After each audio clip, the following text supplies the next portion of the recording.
South ওয়েস্টে বসবাসরত বাঙালিরা ডেভনে ঈদ পুনর্মিলনী অনুষ্ঠানের আয়োজন করেছে। মিলন মেলায় প্রবাসী বাংলাদেশিদের স্বতঃস্ফূর্ত অংশগ্রহণ ছিল। বিস্তারিত জানাচ্ছেন আমাদের ব্রিস্টল ও সাউথ ওয়েস্ট প্রতিনিধি মোহাম্মদ কবির আলী। ডেভনের এক্সিটারে ঈদ পুনর্মিলনী অনুষ্ঠানে প্রবাসীদের মিলন মেলা আনন্দঘন পরিবেশ ও দিনব্যাপী নানা আয়োজনের মধ্য দিয়ে যুক্তরাজ্যের সাউথ ওয়েস্টের এক্সিটারে অনুষ্ঠিত হয়ে গেল ঈদ পুনর্মিলনী 2026। প্রবাসী বাংলাদেশি পরিবার নিয়ে এই মিলন মেলায় অংশগ্রহণ করেন। আমরা বিদেশের মাটিতে থেকেও এইভাবে একটা ঈদ উদযাপন করতে পারতেছি, এই জন্য আমাদের কমিউনিটির ভাইদেরকে অনেক অনেক ধন্যবাদ। এবারের মিলন মেলায় সমবয়সীদের জন্য নানান ধরনের প্রতিযোগিতার আয়োজন করা হয়। বিভিন্ন ইভেন্টে অংশ নেওয়া বিজয়ীদের মাঝে পুরস্কার বিতরণ করা হয়। ভালো লাগছে,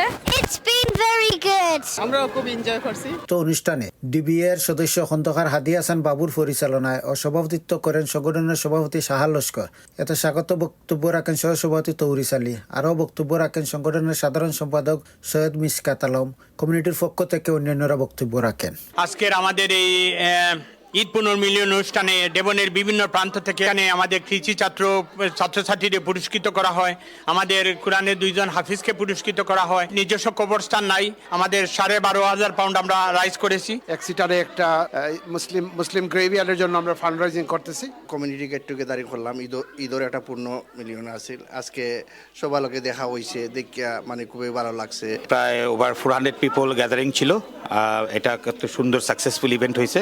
সাউথ ওয়েস্টের ডেভনের এক্সিটারে মুসলিমদের জন্য কবরস্থান ক্রয়ের জন্য উদ্যোগ নেওয়া হয় এবং ডিবিএর পক্ষ থেকে কাউন্সিলর জাকির হোসেনের কাছে 12,000 পাউন্ডের চেক প্রদান করা হয় উক্ত অনুষ্ঠানে। সাউথ ওয়েস্টের এক্সিটার থেকে মোহাম্মদ কবির আলী, চ্যানেল এস নিউজ।